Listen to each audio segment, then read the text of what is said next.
여러분, 엔비디아 주변이 지금 난리예요. 루프 캐피털이 목표가를 350달러로 올렸어요.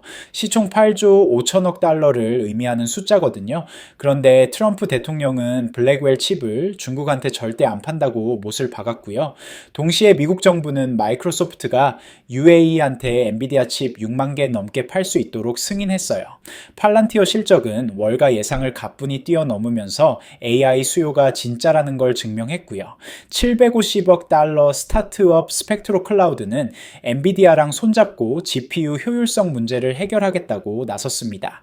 오늘은 이 모든 뉴스를 하나씩 파헤쳐 보겠습니다. 11월 3일 루프 캐피털 마켓이 월가를 깜짝 놀라게 했어요. 엔비디아 목표가를 250달러에서 350달러로 올려버린 거예요. 이게 얼마나 공격적인 숫자냐면요. 금요일 종가 약 200달러에서 70% 넘게 오른 가격이거든요.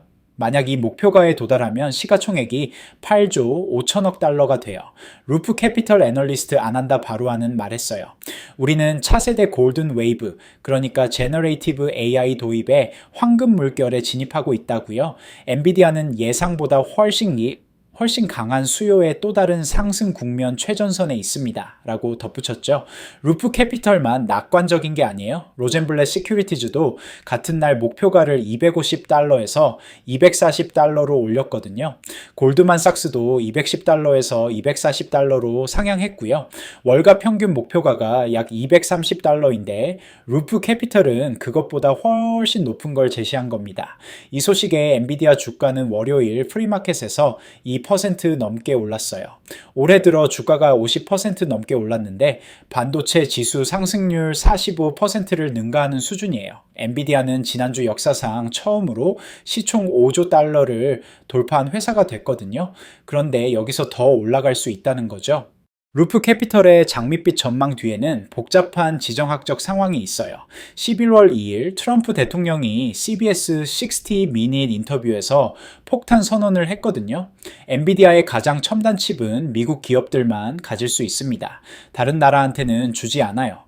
에어포스원에서 기자들한테도 같은 말을 반복했어요. 우리는 블랙웰 칩을 다른 사람들한테 주지 않습니다. 이게 무슨 의미냐면요. 중국은 물론이고 어쩌면 다른 동맹국들도 엔비디아 최고급 칩을 못 받을 수 있다는 거예요. 근데 재밌는 게 있어요. 트럼프가 이 발언을 하기 불과 며칠 전에 엔비디아는 한국에 26만 개 넘는 블랙웰 칩을 공급하겠다고 발표했거든요. 삼성전자도 그 칩을 받기로 돼 있었는데 이제 어떻게 될지 모르는 상황이에요. 트럼프는 중국에 대해선 더 강경했어요. 가장 첨단 칩은 중국한테 절대 안 팝니다. 다만 엔비디아랑 거래는 할 수 있어요. 하지만 최첨단은 안 돼요. 기자들이 다운그레이드된 버전, 그러니까 성능을 30에서 50% 낮춘 버전은 어떠냐고 물었어요. 트럼프는 가능할 수도 있다고 했지만 확실하게 답하진 않았죠. 블랙웰 칩은 뭐가 그렇게 대단한 걸까요? 트럼프 자신이 슈퍼 듀퍼 칩이라고 불렀거든요. 우리가 다른 어떤 나라보다 10년은 앞서 있는 칩입니다. 라고 말했어요. 엔비디아 CEO 젠슨 황은 어떻게 생각할까요? 그는 지난 금요일 이렇게 말했어요. 언젠가는 중국에 팔 수 있으면 좋겠어요. 미국한테도 좋고 중국한테도 좋을 겁니다. 하지만 현재로선 계획이 없대요. 모르겠어요. 언젠가 그렇게 되길 바랍니다. 워싱턴 일각에선 이런 제안이 당연하다고 봐요. 하원 중국 특별위원회 위원장 존 물렌나르 의원은 중국한테 블랙웰을 파는 건 이란한테 무기급 우라늄을 주는 것과 같다고 말했거든요. 반면 엔비디아 입장에선 답답할 수밖에 없어요. 중국은 세계 최대 반도체 시장인데 거기서 장사를 못하면 엄청난 기회비용이 발생하니까요. 엔비디아는 올해 초 트럼프 행정부가 덜 강력한 H20 칩 판매를 제한했을 때 수십억 달러의 매출을 포기해야 했거든요. 근데 재밌는 일이 벌어졌어요. 트럼프가 블랙웰은 미국만이라고 선언한 바로 다음 날 마이크로소프트가 폭탄 발표를 한 거예요. 미국 정부가 엔비디아 칩을 아랍에미리트, 그러니까 UAE에 수출하는 걸 승인했다는 겁니다. 11월 3일 마이크로소프트는 상무부로부터 수출 라이선스를 받았다고 공식 발표했어요.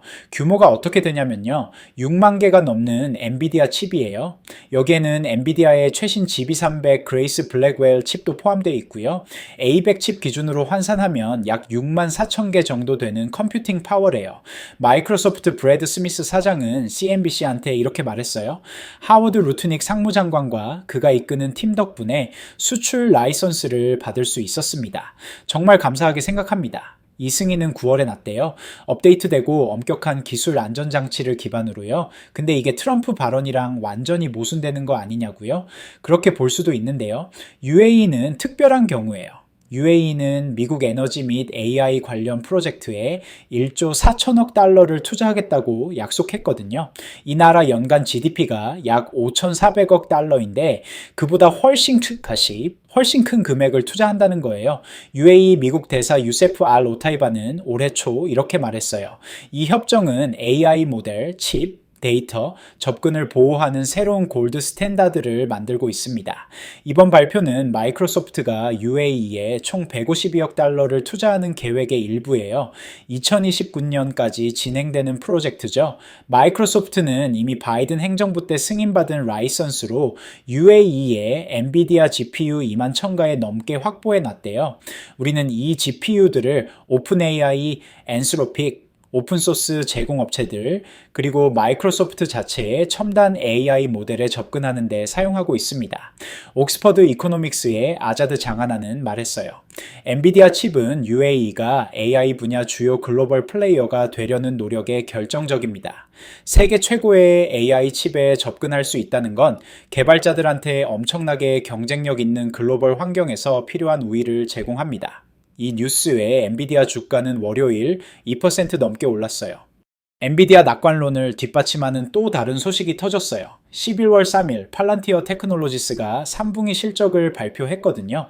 매출 약 11억 8천만 달러, 주당 순이익 21센트, 월가 예상치가 매출 약 10억 9천만 달러, 주당 순이익 17센트였는데 가뿐히 뛰어넘은 거예요. 더 놀라운 건 4분기 가이던스예요. 팔란티어는 4분기 매출이 약 13억 3천만 달러가 될 거라고 전망했어요. 애널리스트들 예상은 약 11억 9천만 달러였거든요.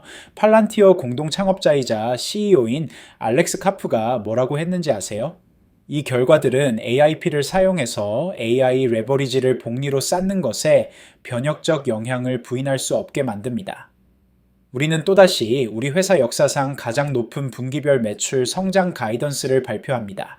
전년 대비 61% 성장을 나타내는 겁니다. 전체 2025년 매출 전망도 약 44억 달러로 올렸어요. 월가 예상은 약 41억 7천만 달러였고요. 프리 캐시플로 전망도 19억에서 21억 달러로 상향했습니다. 팔란티어 주가는 어땠을까요? 장중에 7% 넘게 올랐다가 시간 외거래에서 약 3% 빠졌어요. 일부 투자자들이 밸류에이션을 걱정했거든요.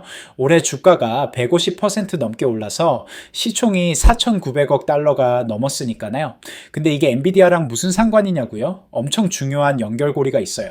팔란티어 실적이 보여주는 건 AI 수요가 진짜라는 거거든요. 그것도 빅테크만이 아니라 일반 기업들한테까지 확산되고 있다는 거예요. 모틀리플 애널리스트 데니 베나가 정확히 짚었어요. 팔란티어 결과는 AI 채택이 다운스트림으로 이동하고 있다는 걸 보여줍니다. 다시 말해 AI 사용이 더 이상 테크 업계 리더들에게만 국한되지 않고 점점 더 주류가 되고 있다는 겁니다. 더 많은 기업들이 AI 붐에 합류하면서 많은 기업들이 AI 가능 칩으로 인프라를 구축해야 할 겁니다. 이것도 엔비디아한테 이익이 되겠죠? 그리고 팔란티어는 최근 몇 주 동안 스노우플레이크, 루멘 테크놀로지스, 그리고 바로 엔비디아와 파트너십을 강화했어요. 팔란티어 AI 플랫폼은 엔비디아 GPU 가속 데이터 처리랑 라우트 최적화 라이브러리, 오픈 모델, 가속 컴퓨팅을 통합하고 있대요. 로우스 같은 회사가 벌써 이 통합 기술 스택을 활용해서 글로벌 공급망 네트워크의 디지털 복제본을 만들고 있고요. 팔란티어 실적이 AI 수요를 증명했다면 젠슨 황은 직접 숫자로 보여줬어요. 지난주 워싱턴 DC에서 열린 GTC 컨퍼런스에서 젠슨 황이 폭탄 발표를 했거든요. 엔비디아의 블랙웰과 차세대 루빈칩 백로그가 지금까지 5천억 달러에 달합니다. 5천억 달러요. 이 숫자는 월가의 가장 낙관적인 예상치도 훨씬 뛰어넘는 겁니다. 많은 투자자들이 깜짝 놀랐어요. 그런데 왜 이렇게 백로그가 쌓였을까요? 빅테크 4대 천왕, 그러니까 아마존, 마이크로소프트, 구글 알파벳, 메타 플랫폼을 보면 답이 나와요. 이 네 회사가 올해만 자본 지출로 3,800억 달러를 쓸 계획이래요. 그것도 대부분 AI를 지원하기 위한 데이터 센터에 투자하는 거고요. 게다가 각 회사가 2026년에는 지출을 더 늘리겠다고 공식적으로 말했어요.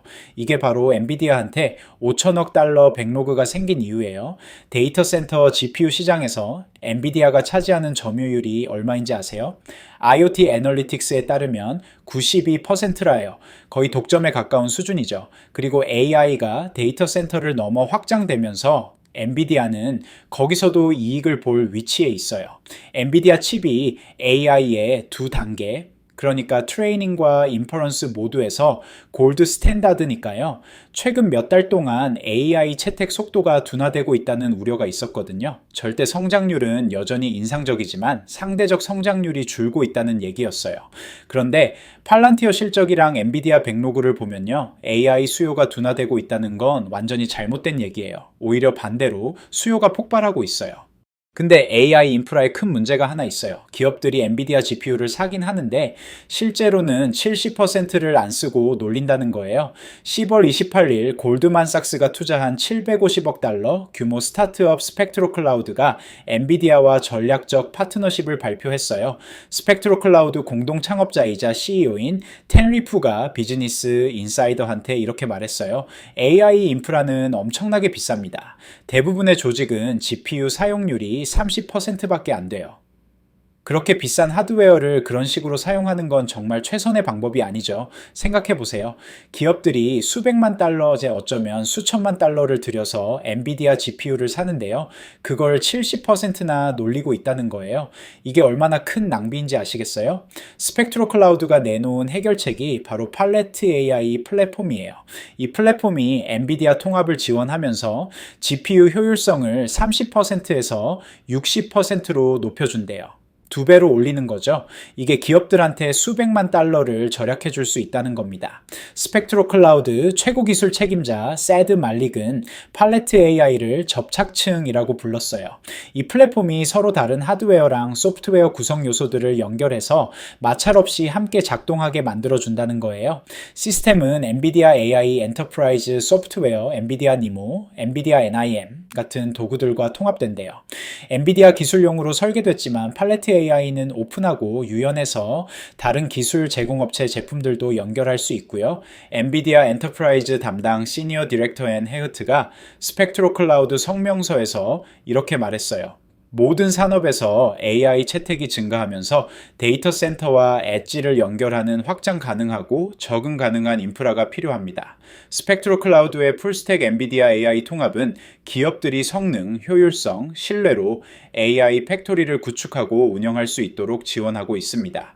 스펙트로 클라우드 최고 수익 및 마케팅 책임자 데이브 코프는 비즈니스 인사이더한테 말했어요. 우리는 정말 흥미로운 시대에 살고 있습니다. AI 때문에 모든 게 동시에 빠르게 변하고 있어요. AI가 비즈니스의 여러 영역을 동시에 변화시키면서 적응해야 한다는 지속적인 압박을 만들고 있습니다. 이런 빠른 진화가 그가 엄청난 복잡성이라고 부르는 걸 추가한데요. 이게 혁신을 늦추고 채택을 지연시킬 수 있다는 거죠. 팔레트 AI는 원클릭 배포로 이 문제를 해결한대요.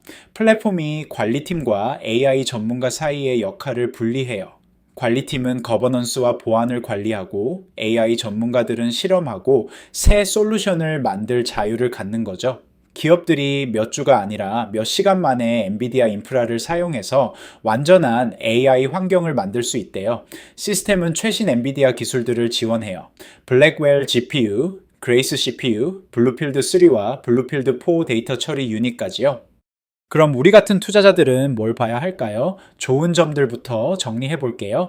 루프 캐피털의 목표가 350달러는 허황된 숫자가 아니에요. 근거가 있거든요. 젠슨 황이 공개한 5천억 달러 백로그가 그걸 뒷받침해요.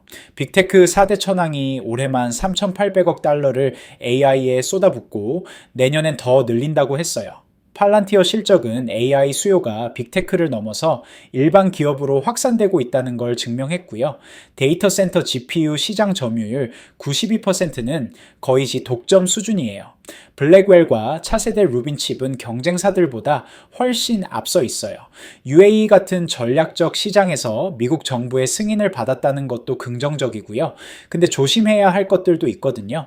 트럼프의 수출 제한 정책이 변수예요. 중국 시장을 완전히 잃을 수도 있거든요. 중국은 세계 최대 반도체 시장인데 거기서 장사를 못하면 장기적으로 손해죠. 한국 수출도 불확실해졌어요. 26만 개의 블랙웰 칩 계약이 어떻게 될지 모르니까요. 밸류에이션도 부담이에요. 주가 수익 비율이 약 60배거든요. 경쟁도 심해지고 있어요. AMD, 인텔은 물론이고 아마존이랑 구글도 자체 AI 칩을 개발하고 있잖아요. GPU 효율성 문제도 있어요. 기업들이 70%를 안 쓴다는 건 장기적으로 수요에 영향을 줄 수 있거든요. 그럼 어떻게 투자해야 할까요? 단기적으로는 10월 9일 실적 발표를 주목해야 해요. 시장은 블랙웰 출하량이랑 2026년 가이던스에 집중할 거예요. 중기적으로는 트럼프 행정부의 수출 정책 변화를 계속 지켜봐야 해요. UAE처럼 전략적 파트너십을 맺은 나라들한테는 허용하는 패턴이 보이거든요. 장기적으로는 AI 생태계에서 엔비디아의 위치가 핵심이에요. 단순히 칩만 파는 회사에서 소프트웨어랑 서비스를 포함한 플랫폼 기업으로 진화하고 있는지 봐야 해요. 제 생각엔 엔비디아가 여전히 AI 혁명의 중심에 있어요. 다만 지금 주가가 많이 올라서 단기 조정 가능성은 열어둬야 할 것 같아요. 나눠서 사고 길게 보는 게 좋겠어요. 엔비디아 시대는 계속되고 있어요. 5천억 달러 백로그, 루프 캐피털의 8조 5천억 달러 시총 전망, UAE 수출 승인까지 모든 게 한 방향을 가리키고 있거든요. AI 수요는 진짜고 엔비디아는 그 중심에 있다는 거요. 하지만 트럼프의 수출 제한이랑 밸류에이션 부담, 경쟁 심화는 계속 지켜봐야 해요. 11월 99일 실적 발표가 중요한 분기점이 될 거예요. 여러분은 어떻게 보세요? 엔비디아가 350달러까지 갈 수 있을까요? 아니면 지금이 고점일까요? 댓글로 여러분 생각 들려주세요. 정말 궁금하거든요. 오늘 엔비디아 분석이 도움되셨다면 구독이랑 좋아요 꾹 눌러주시고요. 알림 설정까지 해두시면 새 영상 나올 때마다 바로 알려드릴게요. 오늘도 끝까지 함께 해주셔서 진심으로 감사드려요. 여러분의 현명한 투자 언제나 응원할게요. 매그세븐이었습니다.